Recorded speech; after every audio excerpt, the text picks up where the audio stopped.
Hello, Professor. I'm Philip Davis, and this is my friend Sydney, who will be interviewing me. All right, as if I was, uh, you know, auditioning for a leader position in a high performance team. Okay, I'll start with the first question.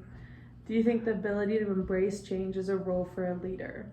Absolutely. I think it also is a good thing to do if you're not in the leadership position. But as a leader, you should look at change as a way to take new opportunities and to grow from them. I really think it's important to look at change in a positive light and not a negative light. If you look at it in a negative light, you can definitely bring the team down and not be as innovative. Is it important? Is it important to have emotional intelligence as a leader? Yes, absolutely. It's super important.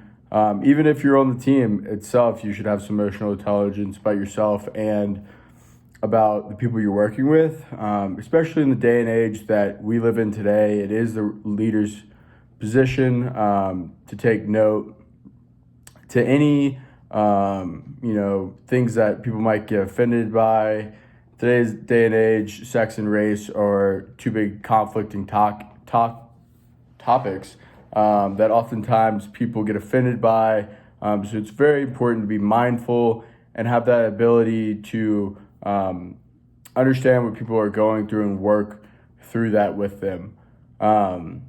Also, along with that, to make your team feel like you actually care about them is really important to make them work harder. So I really do think that emotional intelligence is very important as a leader. What are your thoughts on being in conflict with someone lower than you on the team? Yeah, so oftentimes whenever I'm in conflict with someone that is lower than me on the team, I really like to humble myself. I think it's a big, they can feel whenever you get down to their level and really understand where they're coming from. It's very important not to use your power to kind of override with what they're saying or to, not hear them out. I think it's really important to, understand that you're two people that are having a conflict. And if you pull the power card, it's never going to go well. It's really important to learn from these conflicts, especially people on the bottom might be seeing something differently than how you're seeing them. So I think it's very, very important. Are you accountable as a leader of this team? Absolutely. I think showing up on time is a big part of it. Pushing through, doing everything you promised. But it's also about keeping the company's respect. If you do not follow up and do the things you say you're going to do, it's a level of respect thing. Along with that, I think it's important to do what you say we're going to do so you can align your goals with the company goals. So not only you growing as a person, but the company is getting where they want to be. What vision do you have for this team? For my team, I have a really big open mind about this. I'm a big thinker at heart. I like to push people to do things that they didn't think they were going to be able to do. With that, I like to have an open mind. If someone thinks the team should go a different direction, I would like to hear why and understand that that could be the better option. I think a lot of times leaders think they're better than everyone else, and that really can drive them into a hole. Keep an open mind and also meeting the goals of the stakeholders. I think it's important for me as a leader to go above and beyond to ensure the people that are taking risk on me are able to trust me and get that to go through. Hard workers and people that are willing to do whatever it takes to get what we want.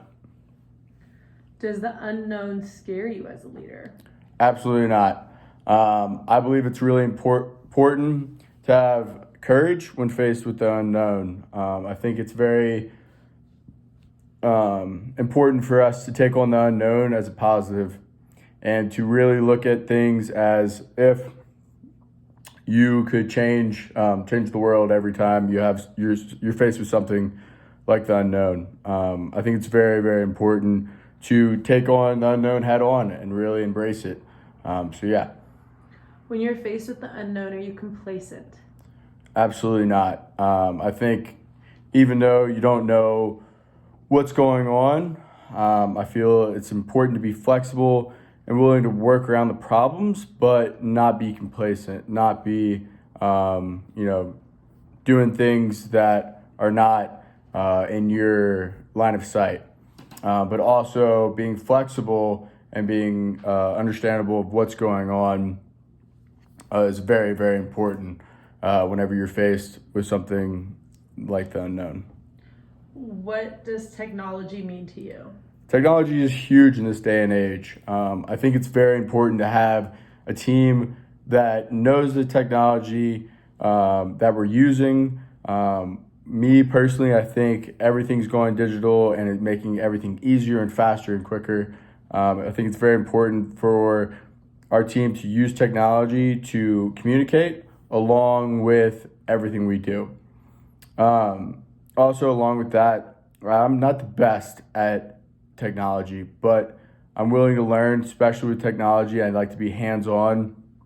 And I think by believing in the guys underneath you to teach you what you need to do with technology is really powerful. And I think our team would be unstoppable with that.